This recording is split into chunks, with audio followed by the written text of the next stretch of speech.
이철 감독님 박수 부탁드릴게요. 네, 감사합니다. 예, 그러면 우선 자리에 앉으셔서 인사 말씀 먼저 부탁드릴게요. 먼저 감독님부터 인사 부탁드릴게요. 네, 감독님. 네, 영화 연출한 이철하입니다. 이렇게 많이 오셔서 깜짝 놀랐어요. 네, 너무 감사합니다. 오늘 예매도 가장 잘 됐고요. 오늘 예매율도 1위한 히트 작품입니다. 여러분 박수 한번 부탁드립니다. 네, 우리 강미연 배우님. 안녕하세요, 박미연입니다. 이렇게 와주셔서 감사합니다. 감사합니다. 네. 네, 안녕하세요. 이정입니다. 네, 감사합니다. 아까 제가 처음에 여러분들께 인사드릴 때 정말 러닝타임 내내 관객들을 옴쑥달싹 못하게 만든 세 분의 주인공이라고 말씀을 드렸거든요. 우선은 저는 그 감독님께 먼저 좀 여쭤보고 싶은데요. 이 이야기가 최근에 굉장히 좀 사회적으로도 이슈가 됐던 문제를 그 영화적으로 굉장히 장르 영화적으로도 풀어낸 그 묘미가 관객들한테 큰 사랑을 좀 받고 있는 것 같아요. 이 이야기를 처음에 구상하시게 된 계기나 영화로 옮기실 때 가장 중요하게 생각하셨던 점이 있으실 것 같아서 그 얘기 먼저 여쭤볼게요. 네, 저도 이런 얘기를 많이 듣고 자랐던 것 같아요. 끌려가면은 그것을 모르게 어떻게 되는지 모르게 끌려갈 수 있다. 그리고 억울하게 끌려가는 얘기를 들었는데 그게 이제 저희 대표님께서 제작자분께서 아직도 이런 일이 벌어지고 있고 제가 사실은 TV를 잘 안 보거든요. 다큐를. 그게 그것이 알고 싶잖아. 네. 이런 프로에서 아직도 이런 것도 있는 걸 모르냐. 이런 걸 한번 영화로 만들어보자 라고 했을 때 일단 관심을 먼저 가지게 됐고요. 그 이야기를 이제 어떻게 풀 것인가가 가장 중요했죠. 사실은 사회 드라마를 만드는 것도 아니고 그런 다큐멘터리가 요즘에는 더 재미있고 자극적이고 네. TV에서도 너무나 훌륭한 것들을 많이 하고 있는데 과연 극장에서 얼마나 관객들에게 긴장과 호흡을 줄 수 있는 영화를 만들 수 있을까 생각하다가 네. 여기까지 오게 됐네요. 네. 사실은 이 날 보러 와요 라고 얘기하는 여기 주체가 앉아 계시잖아요. 강예원 배우님. 그 영화를 보시면 아시겠지만 일단은 육체적으로나 감정적으로나 굉장히 힘들 수밖에 없는 작품일 거라고 생각했고 여배우가 선택하기에는 쉬운 결정은 아니었을 거라는 생각도 저는 했었어요. 근데 강예원 배우가 이 작품을 딱 내 거다라고 고르시게 된 어떤 계기가 있으시죠? 사실 제가 여러 번 말씀드렸는데 정말 우리나라 시나리오 중에 여자 이야기가 이렇게 스릴러 안에서 많이 중점적으로 나오기는 힘든 것 같아요. 그래서 일단 반가웠어요. 제가 안 해본 스릴러고 또 그냥 남자 영화 네. 남성 중심 영화의 그냥 서 캐릭터로 피해자나 그냥 소모되는 캐릭터가 아닌 주체적으로 움직일 수 있는 캐릭터라서 사실 안 할 이유가 없었고요. 저한테 들어온 것 자체가 저한테는 행운이었던 것 같아요. 그래서 그 은혜는 잊지 못할 것 같고 근데 막상 이렇게 잡고 나니까 제가 이거를 망치면 안 되잖아요. 그래서 너무 겁이 났었고 내가 되게 무모한 선택을 한 건가 정말 더 열심히 해야겠다. 그래서 감독님을 붙잡고 네. 많이 매달렸던 것 같아요. 감독님한테 무슨 얘기 제일 많이 하셨어요? 감독님 저 어떡해요? 저 이거 맞아요? 이런 감정이 드는데 감독님이면 이렇게 하실 저는 이런데 감독님 생각은 어떠세요? 저는 이런데 계속 수많은 질문을 하는데 감독님은 항상 미소로 네. 믿음으로 이렇게 믿음의 눈빛으로 답례를 하셨어요. 이게 맞다 틀리다 이런 약간 뭔가 이렇게 길을 내어준다기보다는 믿어준다라는 그게 저한테는 오히려 훨씬 더 큰 공부가 됐던 것 같고 모르겠어요. 정말 앞으로 감독님 같은 분 아니고 또 다른 새로운 감독님 만나야 되는데 또 무서워요. 그러니까 약간 감독님의 그 덕분에 신뢰의 느낌? 네. 저는 되게 용기를 얻었고 그 결과가 저는 뭐 다 감독님 덕분인 것 같아요. 그런 감독님의 신뢰의 눈빛이 맞았다는 생각이 드네요. 여러분 박수 한번 부탁드릴게요.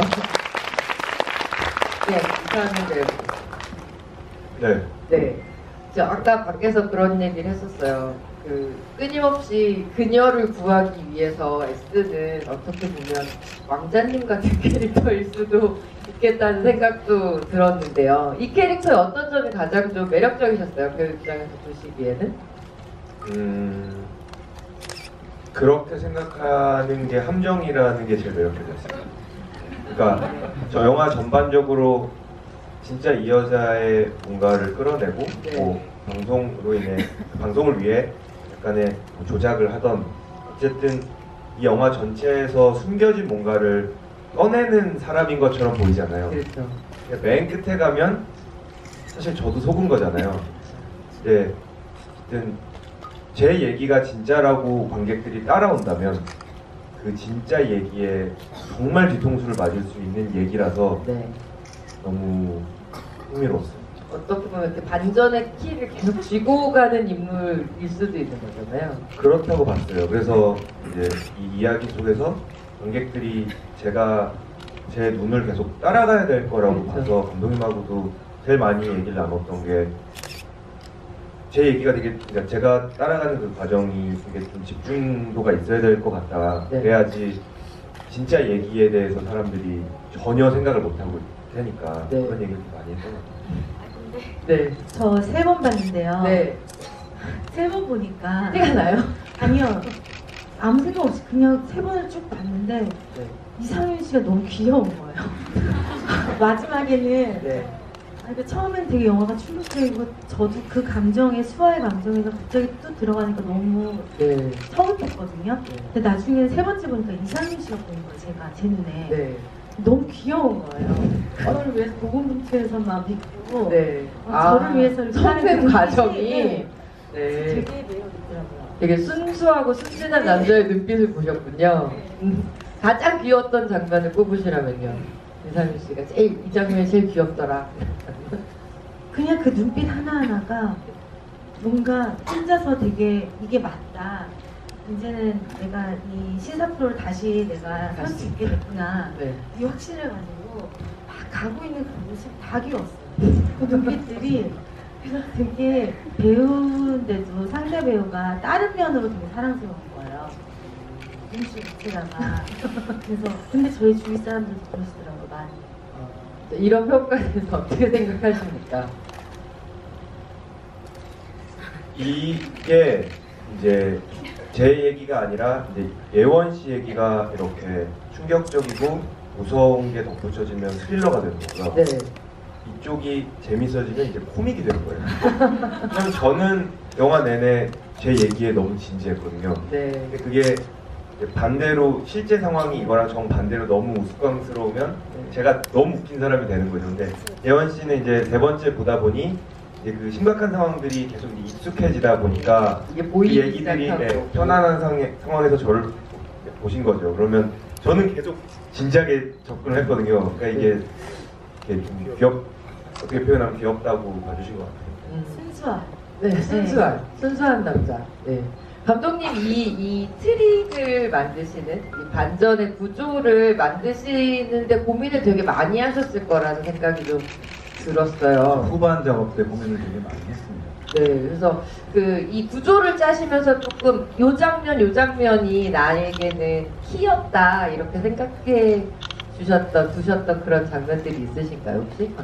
일단 이 구조라고 얘기하기엔 너무 거창하지만 저는 이 정신병원이 사실은 도시 한가운데 있었다라는 중간 지점을 네. 항상 생각을 염두에 두고선 네. 전반부와 후반부로 나누려고 했었어요. 그리고 이제 환기를 시키는 거죠. 이 정신병원에 대한 제가 얘기하고 싶었던 도심 속에서 우리가 살고 있는 이 사회 속에서도 바로 옆에 있는 사람이 어떤 일을 당하고 있는지 모른다는 그런 이야기를 해주고 싶었던 거거든요. 그래서 네. 그 중간을 놓고 그 다음에 강수아가 다시 와서 어떤 그 화재와 괴로움 속에 네. 탈출을 하면서 실제 연애를 통해 가지고 정말 울부짖으면서 자신을 나타낼 때 그때를 클라이막스라고 생각하게 하려고 했어요. 관객들이. 예. 네. 그래서 이제 이게 끝났구나라고 했을 때 정말로 더 끝이 아닌 그 이야기를 다른 끝내고 이야기가 싶은 시작되는. 그렇게 세 가지 포인트를 항상 놓치지 않고 최대한 앞부분을 재미를 주려고 했던 편집에 정말 기나긴 여정이 있었네요. 네. 편집하시면서 되게 고통스러워하시면서도 즐거워하시는 느낌이 좀 그러니까 이제 들었어요. 감독들은 약간 좀 그런 부분들이 좀 있어야지 네. 즐겁게 일을 할 수 있는 것 같아요. 사실은 지난 여름에 7월, 8월 촬영을 했던 거였거든요. 그렇죠. 한참 더울 때. 네, 한창 더울 때 촬영을 하고 사실은 겨울에 개봉이 될 줄 알았었어요. 근데 이제 여러 이유로 이제 개봉이 정해진 게 이제 지금 됐고 그로 인해서 저로서는 4개월의 시간이 더 벌어진 건데 사실은 누군가는 4개월 동안 너무 힘들고 이걸 왜 해? 저는 개봉에 맞춰서 할 거야 라고 하겠지만은 저는 되게 즐겁게 일을 했습니다. 네. 연기를 하시면서 이 수아라는 캐릭터를 연기를 하시면서 뭐 힘들었던 순간을 뽑는다기보다는 가장 연기하면서 몰입되고 희열을 느꼈던 순간이 따로 있을 것 같다는 느낌이 들거든요. 저는 어느 순간에 저는 배우가 정말 그 영화와 캐릭터 안에 들어가다 못해 약간 미쳐서 연기하는 것 같은 그 순간이 느껴졌었어요. 배우도 그랬을 것 같아요. 저는 첫 장면이 저랑 나남수 PD랑 네. 이제 제가 뭐라고 해야 돼요?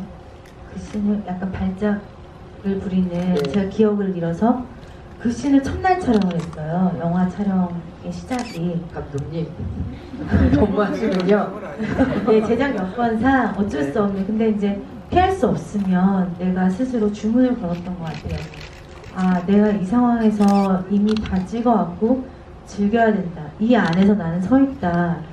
그러니까 저는 상윤 씨도 처음 연기해보는 거고 다 스태프들도 다 낯선 상황에서 그 연기를 하는데 첫날부터 뭔가 씌인 사람처럼 연기를 하니까 그 이후부터는 조금 많이 편했던 것 같아요. 강수화로 접근하는 것 같아요. 근데 이렇게 몇 번 더 촬영하다 내가 미쳐버리겠구나라는 생각을 첫날부터 전 들었어요. 네. 그리고 시간이 지나면서 그냥 강수화로 살다가 네. 그냥 여기 계속 살 수 있겠다는 생각이 들었어요. 카메라만 돌아가면 내가 지금 현실인지 가상인지 모르는 그냥 이 상황에서 이곳에서 내가 머무르다가 내가 배우로 사는 거를 그러니까 착각을 하고 살 수 있겠더라고요. 그래서 내가 뭐 강예원으로 돌아간들 그 세상과 마주하는 게 너무 무서웠어. 그래서 차라리 내가 그럴 자신이 없으면 여기서 이 안에서 이러고 사는 것도 그냥 내 만족으로 살아갈 수 있지 않을까. 그러니까 어디까지 들어가는지 제가 모르겠는 거예요. 그 강수화에서. 네. 그러니까 참 혼돈이 왔던 것 같아요. 마지막 날까지 촬영할 때. 그래서 무결을 찍으러 가야 되는데 진심으로 내가 지금 뭐 하는 거지? 정말 내가 강예원인가? 강수아인가? 네. 내가 강예원을 살아서 나한테 도움이 되는 건 뭐지? 나는 왜 태어났지? 어디서부터 왔지? 그러니까 정말 사람이 평상시에 생각 안 하던 것까지 끝까지 가는 것 같았어요. 그래서 네, 그랬던 것 같아요. 정말 한마디로 이해가 되네요. 무결 찍으러 가야 되는데.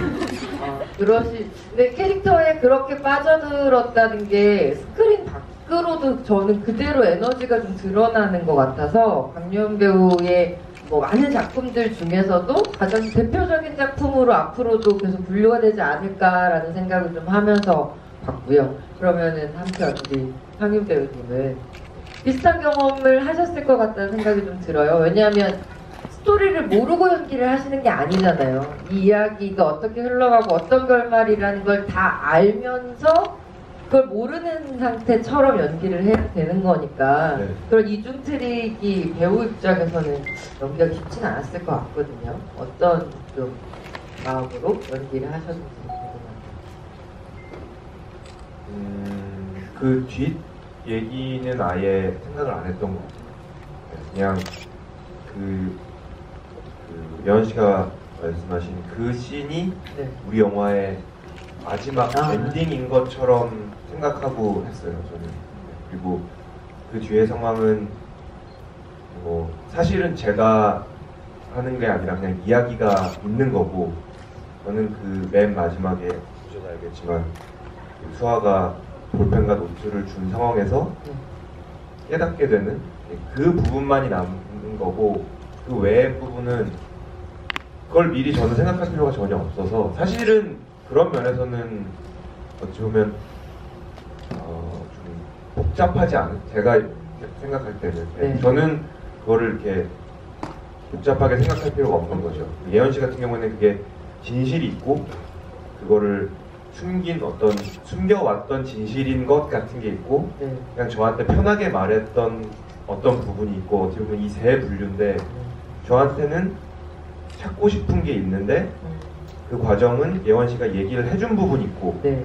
결국 내가 듣고 싶은 답은 못 들었는데 마지막에 듣게 되는 그 예원 씨가 진실인 것처럼 말하는 어떤 네. 마지막 예. 부분이 있고, 그것만 생각하면 되니까 복잡하지는 않았던 것 같아요. 근데 이 구조가 이제 얘기가 진행되면서 감독님하고 상의하에 조금은 더 과거 얘기가 아니라 현재 제 얘기에서는 조금 덧붙여진 부분이 있어요. 근데 그런 부분을 감독님하고 논의하고 하는 데가 조금 이제 골치가 아프긴 했는데, 그거 외에는 말씀하신 것처럼 그런 부분에 대해서는 그러면 그게 어떻게 보면 그런 좀 단순하게 생각하는 인물에 대해서 한 면만 생각하고 연기를 한 부분이 더 인물을 잘 전달할 수 있었던 이유인 것 같기도 하고요.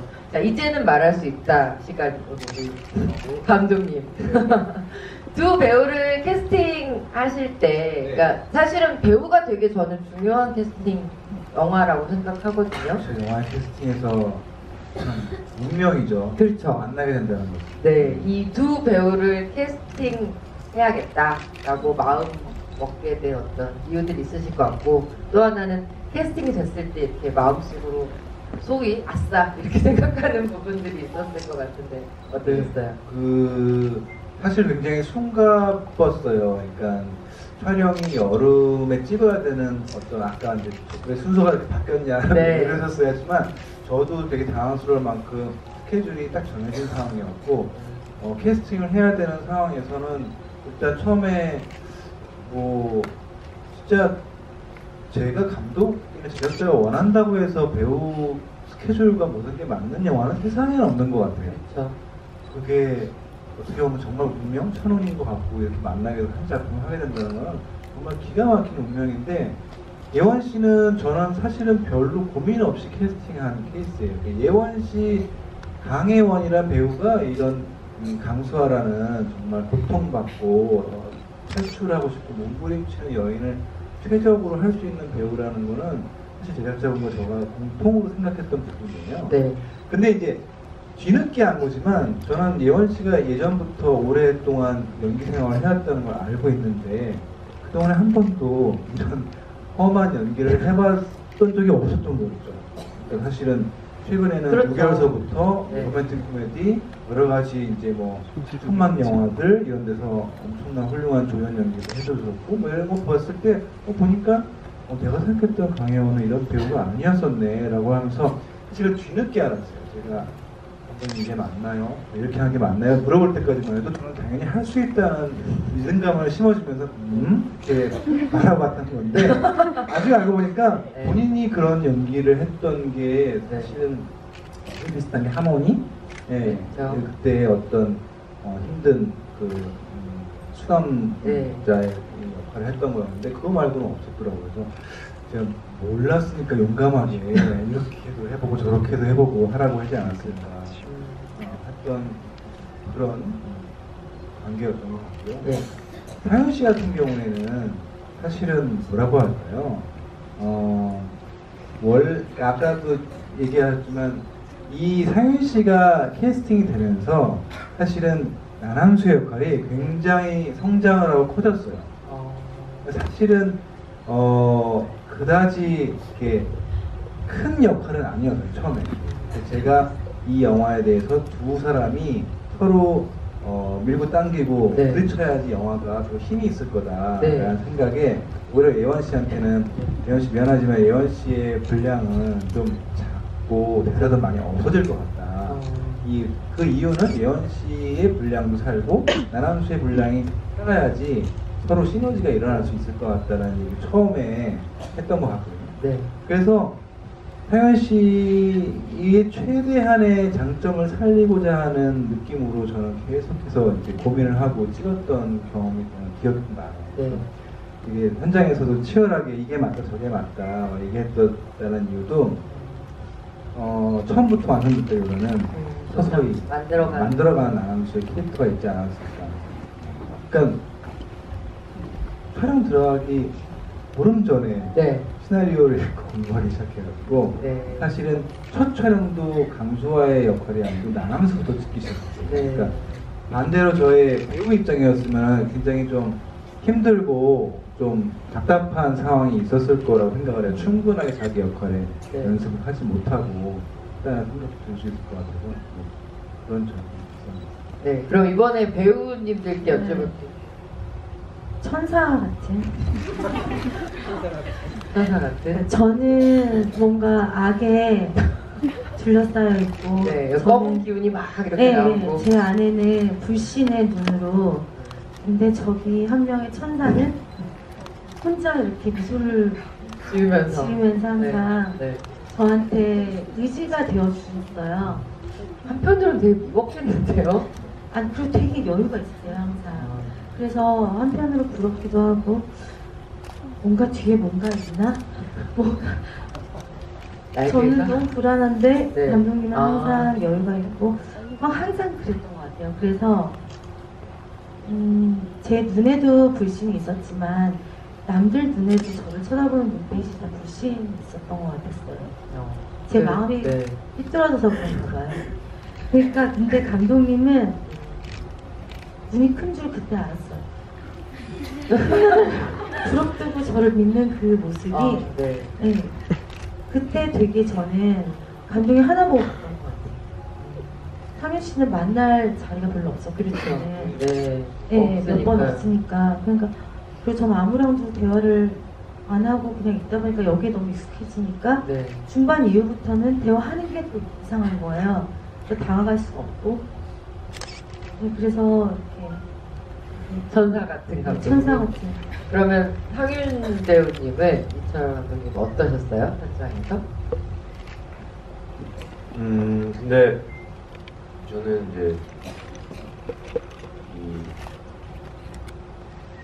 감독님도 말씀을 해주셨지만 이제 진행이 되면서 어찌 보면 그 이야기가 커지고 성장한 속에 있다 보니까 이제 제가 갖고 있던 그 시나리오 이 안에보다 이제 감독님이 생각하시는 게 있으실 거고 저도 생각하는 게 있었고 이런 부분에 대해서 같이 조금 더 방향에 대해서 좀 더 이렇게 얘기를 하고 네. 제가 어떤 거를 먼저 해보면 그 부분에 대해서 감독님이 피드백을 해주시고 또 같이 수정을 해나가고 이렇게 생각을 했거든요. 네. 근데 진짜 예원 씨 말대로 항상 그냥 그렇지 않았군요. 웃어주셨어요. 근데 그게 감사하면서도 이 방향에 대해서 아직 확실한 그 라인이 있으면 저도 확신을 갖고 계속 밀어붙일 텐데 네. 이 라인이 이렇게 저렇게 이렇게 약간 방향을 어디에 타느냐에 따라서 어떻게 흘러가느냐 방향이 달라질 수 있을 것 같았거든요. 계속 선택의 순간들이 네, 그런 게 좀 있다고 저는 생각을 했는데 거기에 대해서 그냥 감독님은 웃어주셨어요.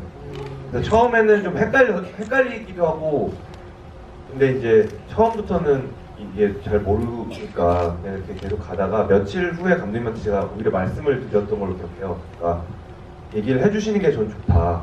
그냥 감독님 마음속으로만 이렇게 생각하고 계시는 거는 사실 그리고 이제 믿어 주셔서 그러신 것 같긴 한데 이제 세팅을 하고 저를 이렇게 불러주셨을 때 제가 딱 가면 제가 뭘 해야 되는지에 대해서 처음엔 얘기를 안 해주시고 그냥 큐를 하시는 거예요. 그래서 네.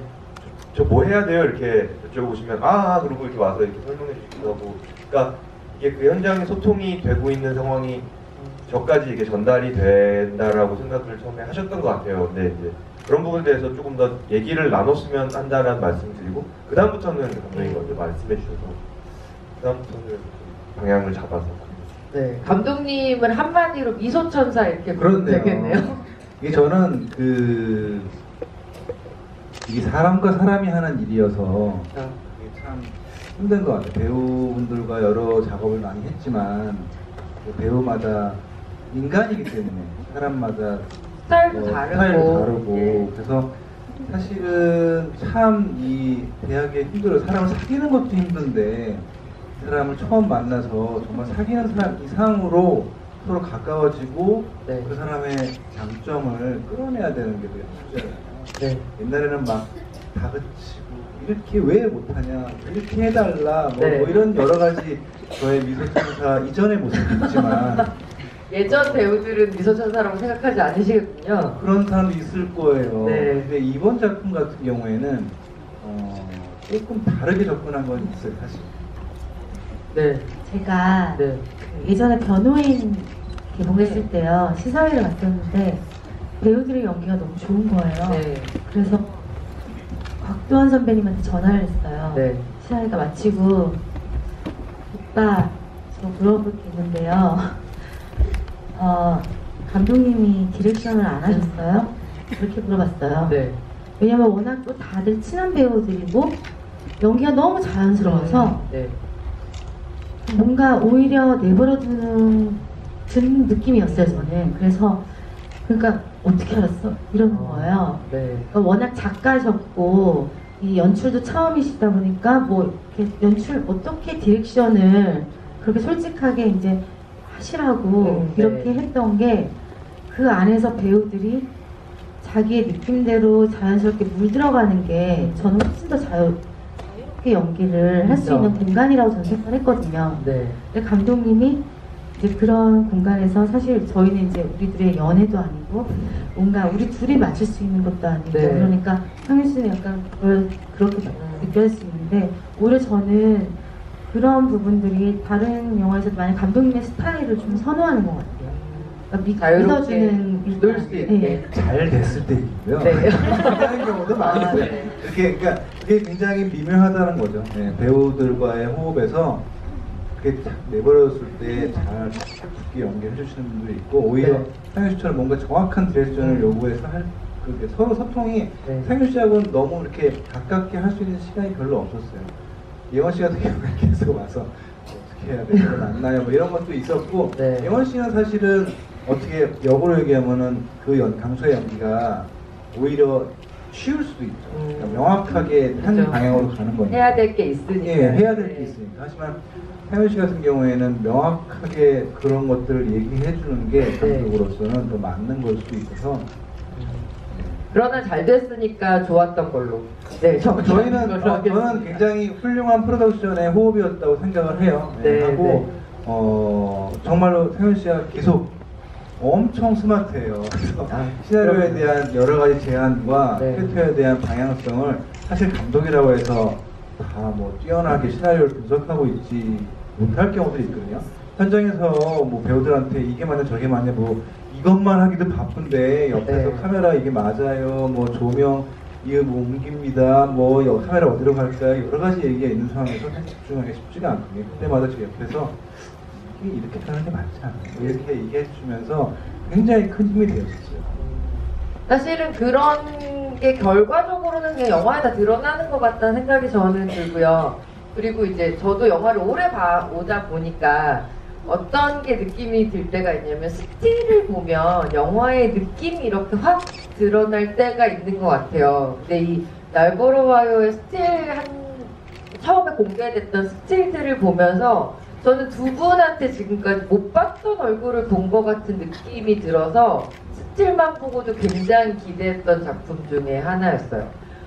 사실은 오늘 관객과의 대화이기도 하고 이렇게 저도 관객과에 대한 뭐 부분도 많이 해보셨겠지만 이렇게 꽉 채워진 객석을 본 적이 별로 없거든요. 그래서 오늘 관객 여러분들께 이제 좀 마이크를 돌리도록 할 텐데요. 아니 정말 제가 잠깐 먼저 말씀을 드리면 스릴러 영화 같은 경우에는 초반 예매율이나 호응도 자체가 남성 관객들 관객들 반응이 굉장히 빨라요. 근데 이 작품 같은 경우, 날 보러 와요 같은 경우에는 20, 30대 여성의 반응 비율이 굉장히 빨리 치솟아 와서 이렇게 되면 잘 되는 스릴러의 공식 중에 하나거든요. 첫 주 예매율의 여성 관객이 호응이 높다는 거.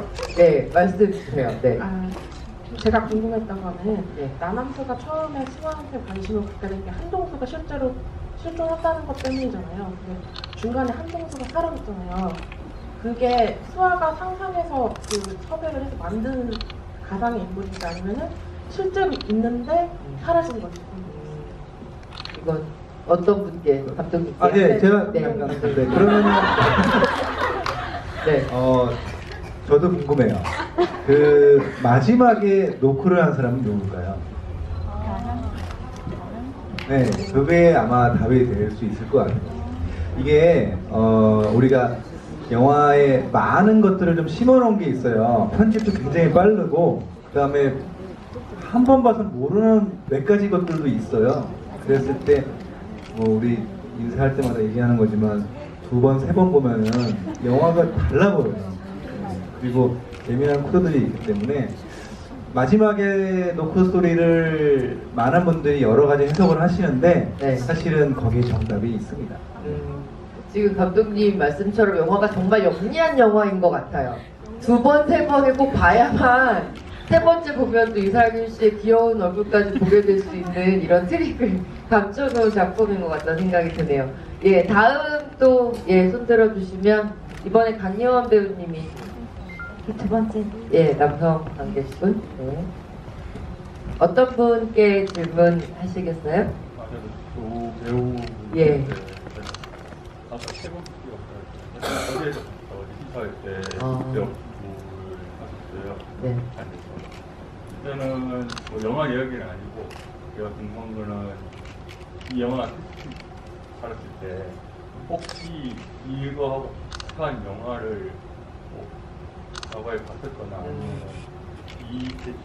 이 영화의 스토리를 생각을 하면서 연기를 혹시 하셨는지. 약간 뭐 좀 도움이 될 만한 작품들이, 과거 작품들이 있으셨는지 물어보시는 거죠? 아니면은 없었으면은 혹시 뭐 직접 봤거나 아니면은 뭐 들었거나 해서 청구도 실제 사건이라도. 예.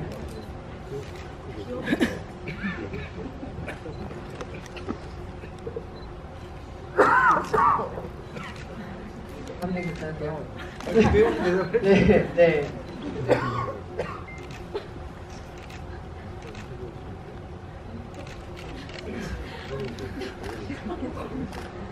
네, 뭐.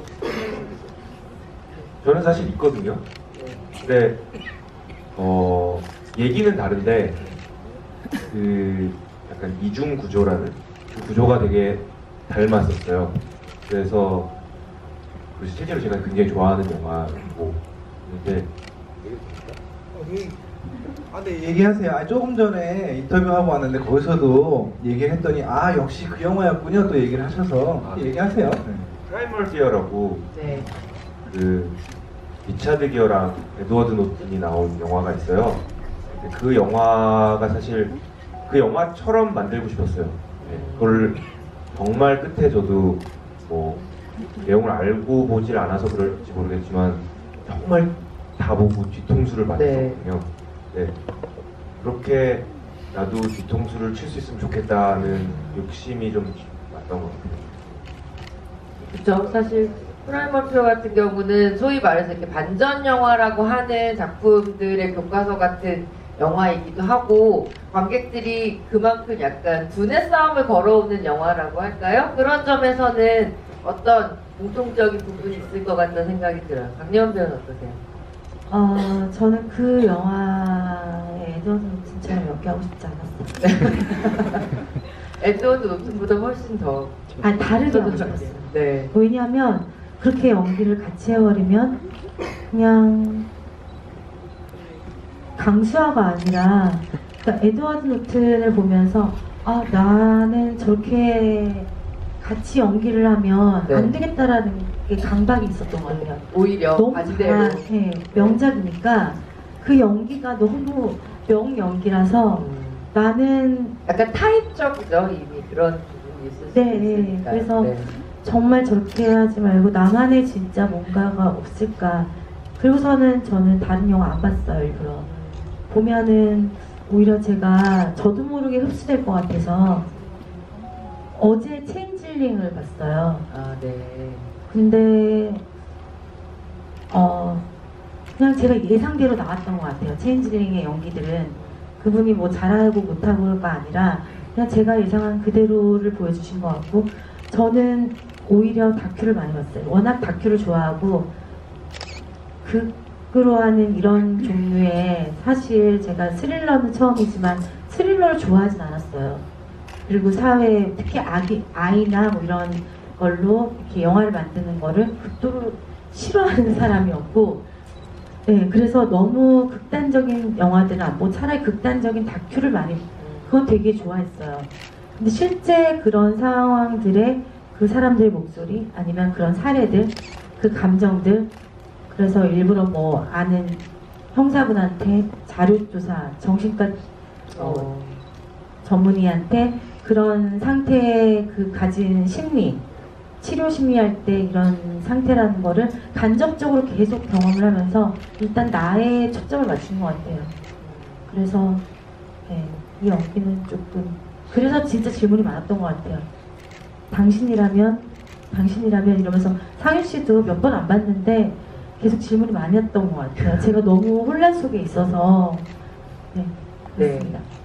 정말 가끔 보면 배우라는 직업 자체가 굉장히 고행이구나라는 생각이 들 때도 있어요. 네, 이게 스포트라이트를 받고 멋있는 직업이고 화려한 직업 같지만 그 캐릭터를 연기하는 순간만큼 너무 외롭잖아요. 그래서 배우라는 직업이 굉장히 좀 고행의 직업일 수도 있겠다는 생각은 좀 드네요, 오늘도. 네. 또, 예, 다른 질문 해주실 분 손 들어주시면 마이크가 가도록 하겠습니다. 네, 여러분, 이러다가 나중에 시간이 부족해지면 그때는 마지막에 질문이 예, 뭐예요? 손을 들어도 아쉬워집니다. 예, 재밌는 질문 하시죠. 네. 영화의 어떤 장면에 이상한 거 있던데 오게티 같은 거 얘기하시면 제가 설명해 드릴게요. 감독님 막 그 얘기 하고 싶으신 거예요. 지금 오게티를 마이크 가는 동안 잠깐 얘기 드리면 그 네. 강수아의 화상이 계속 오른쪽 왼쪽 바뀌거든요. 그 거울인데 네. 일부러 저희가 그러진 않았어요. 거울에 비친 것들을 보여주다 보니까 그런 모습이 보이는데 네. 사실 고민을 많이 했었는데 사실은 분장하기 굉장히 힘들거든요. 네. 어떤 분장사가 오른쪽 왼쪽을 헷갈려서 그렇죠. 같이 분장하겠습니까? 네. 네. 뭐 근데 감정이나 이런 것들이 더 중요해서 사실은 거울에 반사된 모습이라도 썼던 것이었습니다. 네. 1번 부탁드립니다. 저는 궁금한 건데 어떻게 보면 90% 이상의 그 강수아 입장에서 관객이 네. 몰입을 해서 보잖아요. 근데 네. 반전 때문에 좀 뒤통수 네. 그런 걸 느낄 수 있는데 별로 그런 게 없었던 것 같아요. 그래서 혹시 그런 걸 염두에 두고 연기를 하시는 거예요? 네, 저는 반전에서 관객이 뒤통수 맞았다는 생각을 들게 하고 싶지 않았어요. 저도 그럴 만한 이유가 있었고, 저는 세상에 가장 불쌍한 사람이라고 연민이 진짜 많았거든요, 수아한테. 근데 그런 강수아가 마지막에 그 눈빛은, 그 표정은 역시 내가 복수를 했어. 내가 해냈어. 그 통쾌함보다는요, 결국 저는 변한 건 없어요. 어머님 돌아가시고 난 다 잃어버리고 그냥 세상에 뭔가 내가 여기서 이제 빠져나올 수 있는 남함수를 통해서 내가 얻을 걸 얻고 취할 걸 취했지만 그래도 그 씁쓸함을 그 안에 저는 담고 싶었거든요. 그리고 관객들이 정말 저한테 쟤 뭐야 이게 아니라 내가 무슨 잘못을 내 말이 다 거짓말이었을지언정 그래도 내 정서나 감정을 관객한테 위로받고 싶었던 인물인 거는 분명하거든요. 근데 그런 생각은 안 드셨죠? 아 진짜 그거를 가장 두려웠었어요. 나라는 사람에 대해서 연민이 갑자기 배신감으로 다가오면 네. 전 그냥 제 마음을 조금 알아주셨으면 좋겠습니다. 네. 지금 말씀하시니까 반전 영화가 있는데 많은 관객들이 싫어하는 반전 영화 중에 하나가 그냥 반전을 위한 네, 반전. 그쵸. 그냥 아니 이게 다 거짓말이었어. 아니면 이게 다 가짜였어. 이런 알고 보니 것들이 꿈이야, 있는데, 이런 거. 네. 근데 이제 그런 것보다는 조금 더 접근이 달랐어요. 그러니까 잘 설명을 해주셨는데 강수아라는 인물이 가지고 있는 캐릭터의 베이스는 사회적 약자예요. 그러니까 우리예요, 우리. 어떻게 보면은 일반적으로 보호받지 못하고 그다음에 억압받고 그러니까 그렇다고 해서 우리 모두가 불쌍하진 않아요. 하지만 우리가 저런 일에 처했을 때 과연 경찰서나 방송국에 전화했을 때 정말 도와줄 수 있는 사람이 있을까요? 네. 그런 것들이 베이스에 깔려 있고요. 나람수는 뭐라고 할까요? 사회적 강자의 위치에 있는 사람을 대변하고 있는 거죠. 그러니까 방송, 언론, 네. 혹은 뭐 정치 확대할 수도 있을 것 같아요. 우리가 여러 가지 사건들을 억울한 사건들이 작년, 재작년 뭐 많이 있었지만, 그러니까 아무도 도와주지 않고 자기만의 욕심을 위해서 방송의 시청률과 이런 걸 위해서 달려오는 사람들, 그와의 대립이 있는 거거든요. 네. 그 안에서 쭉 드라마가 왔기 때문에 마지막에 강수아가 돌아보고 시선을 보여주고 날 보러 와요라는 제목이 나왔을 때도 어떤 그런 그냥 마냥 반전 영화가 아닌 네. 뭔가의 느낌이 있지 않을까 하는 기대를 가지고 있어요. 네. 사실은 저도 아까 여쭤보고 싶은데 조금 이따 여쭤봐야겠다 했던 건데 말씀 주신 김에요. 이 날 보러 와요라는 제목이 굉장히 저는 이중적이면서도 영화를 보고 나면 또 다른 뜻이 생각나기도 하고 되게 절묘한 제목이다라는 생각을 했었거든요. 예. 사실은 포기할 수가 없었어요. 이 원래 제목은 올드룸이라는 공간에 대한 이야기로 시작을 한 원작이 제목이 있었고요. 네. 그 다음에 이제 제목이 바뀌면서 어느 순간 날 보러 와요라는 저희는 이제 살인의 추억이 굉장히 유명한 연극 제목이잖아요. 네. 그거보다는 박미라는 옛날 가수분의 노래가 또 있어요. 그래서 그게 너무 코믹하거나 뭐 이렇게 좀 여러 가지 이중적이라는 건 좋은 표현이고 이게 잘못해서 너무 희화화되거나 하면 어떨까 했지만 영화를 만들어가고 시나리오가 점점점 발전되면서 이 제목보다 더 좋은 제목은 사실은 없었다는 확신이 들고요. 네. 오히려 마지막에 많은 스태프분들이나 제작자분들이 이 제목 바꿔야 되는 거 아니냐. 그러니까 살인의 추억에 올해가 20주년, 그러니까 네. 원작 네, 연극이 네. 20주년이에요. 그래서 이것이 괜히 서로에 대한 마케팅적으로 논란이 되는 거 아니냐 해서 진지하게 제목을 바꿀 생각까지 했었어요. 네. 근데 이제 역시나 그래도 말씀하신 것처럼 이보다 더 좋은 제목은 없는 것 같다는 생각에 네. 저만 하나만 더 찍었습니다. 쉼표가. 쉼표 하나 더 찍고 네. 그냥 가자라고 해가지고 제목이 정해진 거죠. 근데 사실 날 쉼표 보러 와요의 그 쉼표가 굉장히 좀 함축적이에요. 의미가 굉장히 크다고 생각하고요.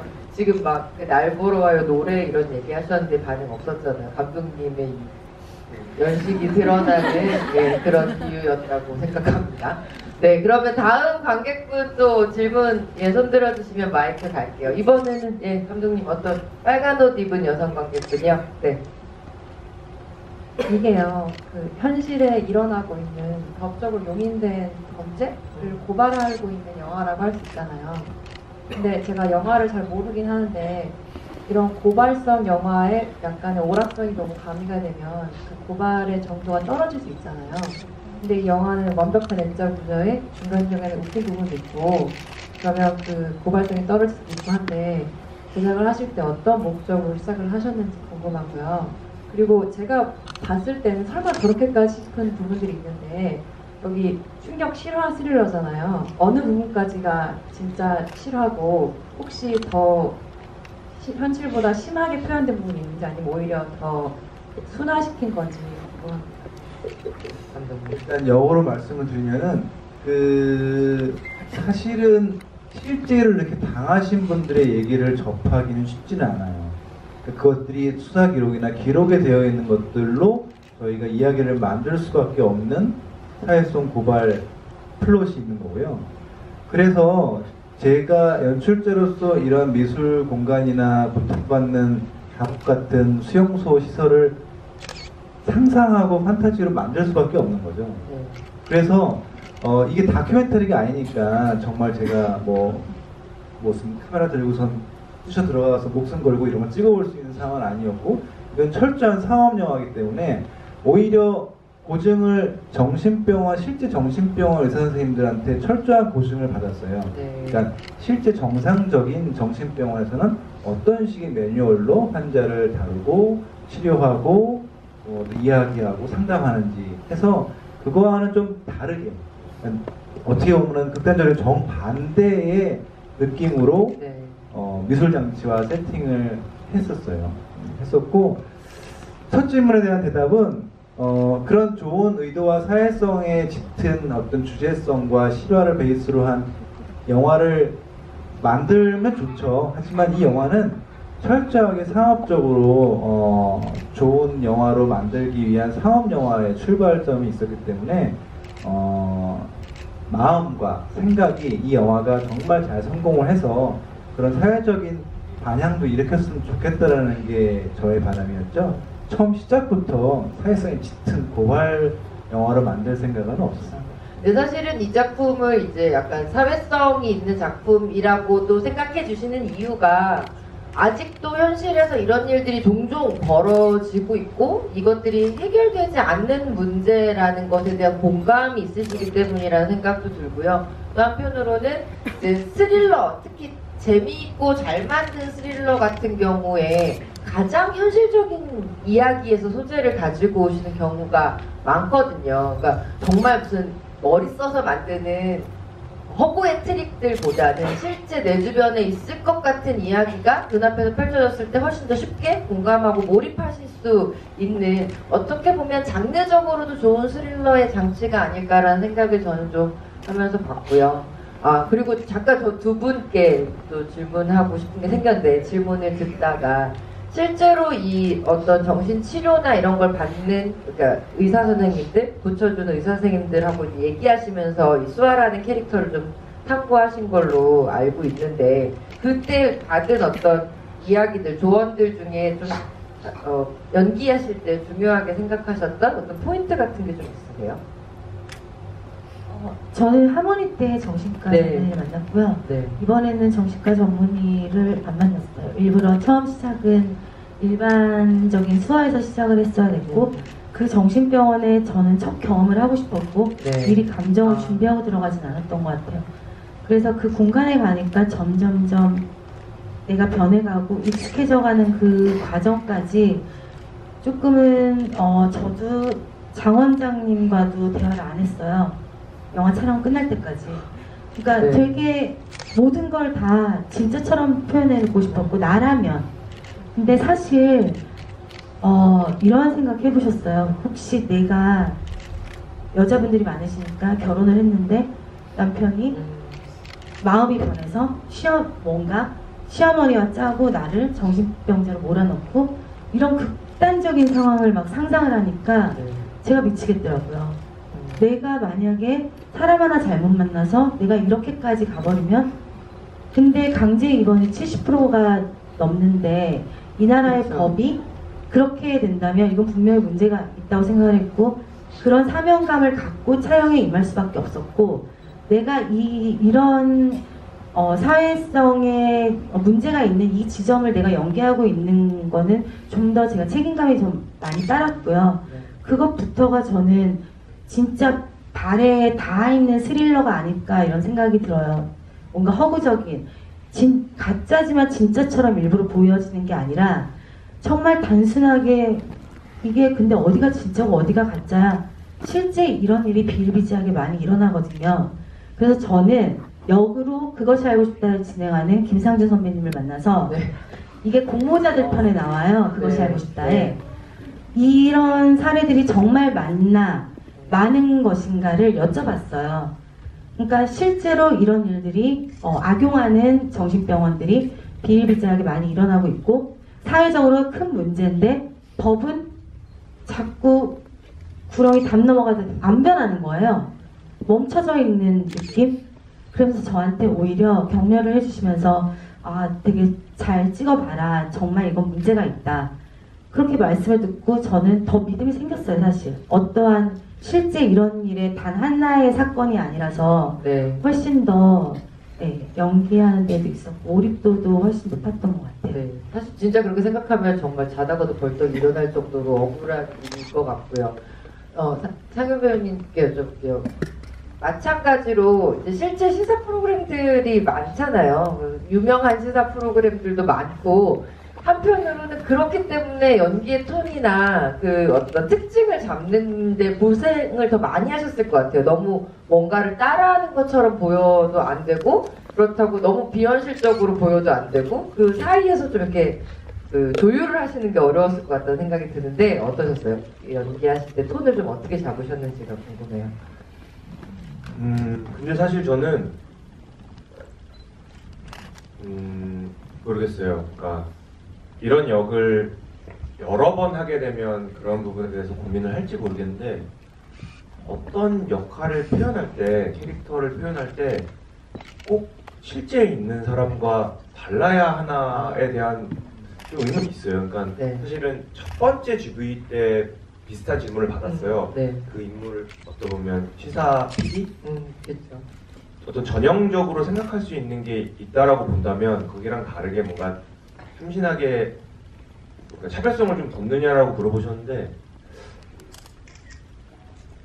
그게 필요한가라는 게 있거든요. 네. 그러니까 이 인물이 달라서 그 이야기의 뭔가가 달라져야 된다면 그거를 연구해야 되는 게 맞는데 얘기에서 정확하게 그 부분을 찾아가는 그 사람인데 제가 너무 특별한 어떤 시사 프로의 네. 진행자여야 되냐? 이 부분에 대해서는 아예 고민을 안 했던 것 같아요. 그러니까 오히려 이제 걱정을 한다면 그거죠.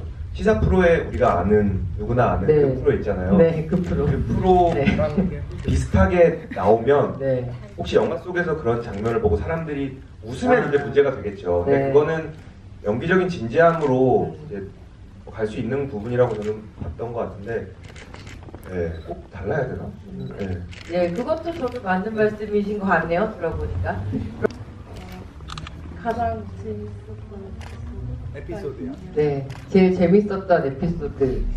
배우분들께 먼저 말씀 드려볼게요. 고민하시는 거죠, 지금? 너무 다 재밌어서 하나를 고르기가. 아니요.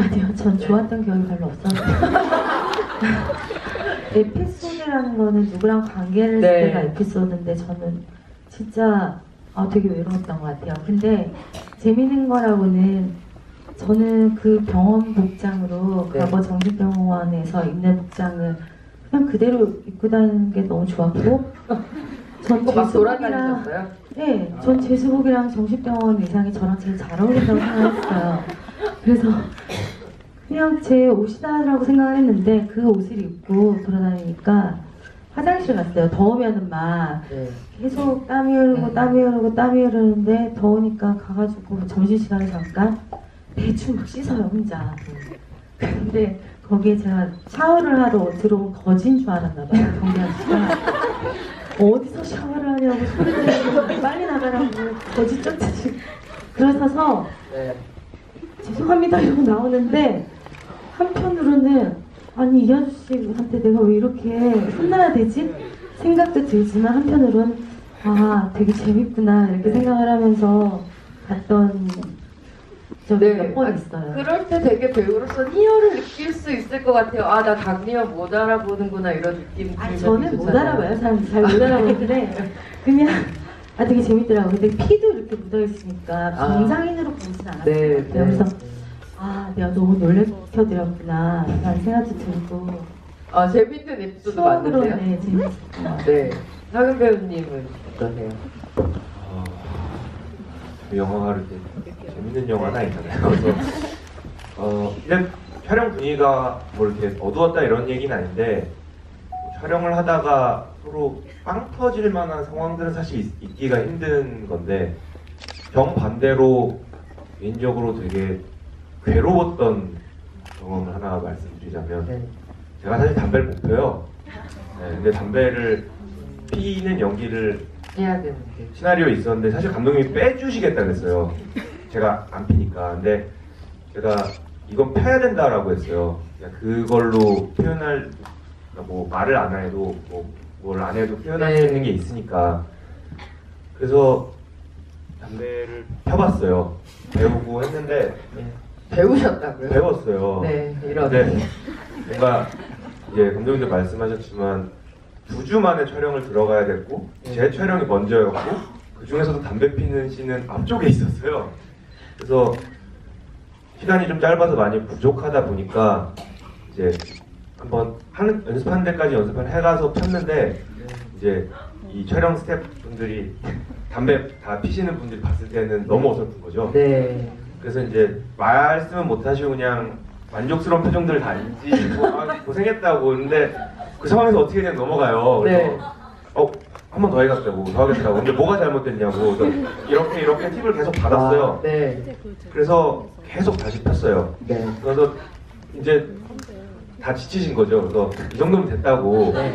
근데 이것도 만족을 다 못한 상황이었어요. 제가 봤을 때는. 네. 그럼 나 모니터를 보여달라. 모니터를 가서 봤어요. 네.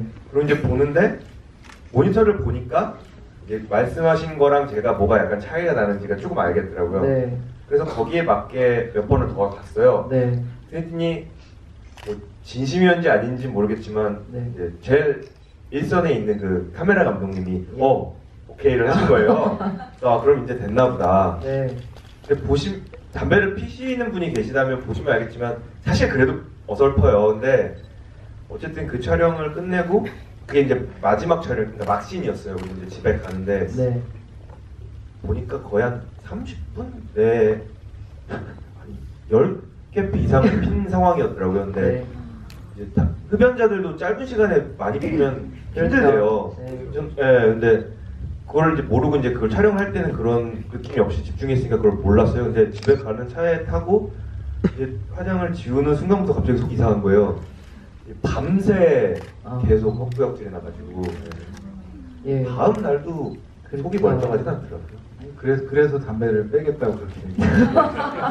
감독님은 되게 흐뭇하게 보셨을 것 같다는 생각이 들기도 하네요. 근데 배우님은 고생스러우셨겠지만 듣는 저희는 이게 참 재밌다고 해야 될지 가슴이 아프다고 해야 될지 모르는. 아니 너무 노력을 또 많이 해주고 예. 그 장면이 또 그쵸 길게 보여주면 어색할 수밖에 없어요. 담배 참 네. 편집에서 잘 녹아드는 것 같고요. 네. 저는 되게 좋은 기억이 있어요. 상윤 씨가 그렇게 고기를 잘 굽는지 몰랐거든요. 네. 그건 약간 정말 오랜 노력과 네, 예, 그 스킬이죠. 음식과 어떤 그 고기에 그렇죠. 대한 어떤 애정과 자세가 그렇죠. 틀려요. 맞아요. 저희가 이제 마지막 그 수아의 집 네. 찍을 때 저희가 이제 강수아 돌아보는 장면만 찍고 있는데 네. 상윤 씨하고 스태프들은 저기서 이제 고기를 굽고 계셨거든요. 네, 네, 네. 이제 저녁 때 같이 먹고 네. 식사로 하고 그날 또 끝나고 막 밤새워서 스태프들하고 같이 또 얘기도 하고 뭐 네, 네. 그런 난닝구 사건이라고 일명 그런 게 있었거든요. 그래서 네. 그런 거 하면서 참 그때가 저는 되게 좋았어요. 그러니까 영화를 찍는 굉장히 힘들고 괴롭고 연기하기도 한 그래서 이렇게 네. 행복한 장면들을 저 멀리서 불을 피우는 모습을 보면서 네. 좋았던 기억이 있어요. 저는 지금 잠깐 말씀드리면 그 강예원 씨가 죄수복과 이제 이 병원복을 입으셨었는데 강예원 배우가 입으면 죄수복과 병원복도 이렇게 핏이 좋구나 이런 생각을 좀 하면서 봤고요. 그리고 저는 고기에 대한 이 자세가 다른 애정을 가지고 계신 분들을 평소에 되게 존경합니다. 두 분 되게 존경스러운 것 같아요. 지금 늦은 시간까지 이렇게 얘기를 하다 보니까 벌써 1시간이 진짜 훅 갔거든요. 시간이 진짜 빨리 가는 것 같은데 그러면 이제 마지막으로 관객 여러분들께 해주고 싶은 말씀 해주시고 오늘 대화 좀 정리하도록 할게요. 그러면 예. 사실 이렇게 제가 보니까 계속 오시는 분들이 다시 오시는 것 같아요. 네. 제가 아는 얼굴들이 사실 되게 많아요. 네, 되게 뿌듯하시겠어요. 뿌듯하죠. 네. 근데 또 한편으로는 사실 처음 본 분들한테 드리고 싶은 말씀인데 네. 이제 보신 분들은 제가 이 말을 한 거를 몇 번 들으셨을 테니까 이제 또 하는구나라고 생각해 주시고 처음 보신 분들 같은 경우는 사실 저희 영화에 숨겨져 있는 이 힌트들이 되게 많아요. 네, 이런 힌트들이 두 번째 보시면 보이실 거예요. 그래서 저도 두 번째 봤을 때 더 재밌게 봤거든요. 저는 시나리오를 알고 봤음에도 두 번째 볼 때 더 재밌게 봤거든요. 네, 그런 부분을 생각하시고 한 번 더 보시면 재밌으실 거고요. 네. 한 번 더 보시면 더 재밌어지죠. 네, 알겠습니다. 아까도 말씀드렸다시피 정말 영리한 영화라는 생각을 하고요. 강예원 배우님. 먼저 정말 이렇게 늦은 시간까지 와주시고 관심 가져주신 여러분들께 너무 감사드리고요. 힘들었던 만큼 애착이 많은 영화인 것 같아요. 그리고 앞으로도 영화 생활하면서 제가 배우로 살면서 이렇게 더 지금처럼만 최선을 다하고 싶고 지금처럼이라도 그 에너지가 그대로 있었으면 좋겠다라는 생각을 항상 하는데요. 제 마음이 여러분 마음에 전달이 될지 모르겠지만 진심으로 저희 영화 재밌게 보셨으면 같이 한 번 더 봐주시고 또 소문도 많이 내주시고 저희 영화에 좀 힘이 돼주셨으면 좋겠어요. 메가토크하는 이런 인연으로 모이게 됐으니까 이 인연도 몇만 분의 1이라고 전 생각을 해요. 그러니까 여러분들이 도와주셨으면 고맙겠습니다. 감사합니다. 네, 감사합니다. 네, 감독님. 짧게 할 수 없을 것 같아서. 네. 저는 첫 영화를 2006년에 만들었어요. 올해가 2016년이니까 이제 10년 됐어요. 제가 어쨌든 영화를 그동안에 극장에서 개봉한 건 4번째입니다. 근데 매번 만들 때마다 아마 이 영화가 잘 될 거란 생각으로 만들잖아요. 그리고 잘 됐으면 하지만 그렇지 않은 경우도 있고 또 뜻밖의 선물을 받는 경우도 있고 이 영화도 처음에 시작은 그런 똑같은 의문에서 시작을 했어요. 그리고 열심히 만들었고 또 스태프분들도 함께 그동안 10년 동안 같이 동거동락해온 스태프들도 꽤 계셨고 그래서 촬영 감독이 그런 얘기 했어요. 자기 이게 마지막이라고. 이철원 감독하고 한 거 마지막이니까 네. 내가 끝장을 볼 테니까 정말 잘 만들어 달라고. 그래서 모든 사람들의 그 어떤 힘이 모였던 것 같아요. 저한테는 큰 작품으로 기억이 됐으면 좋겠고 그것들은 여러분들도 필요합니다. 그래서 많은 응원 부탁드리고 그런 말씀 드리려고 길게 말씀드리는 거였어요. 저한테는 정말 좋은 영화로 기억되길 바랍니다. 감사합니다. 네, 감사합니다.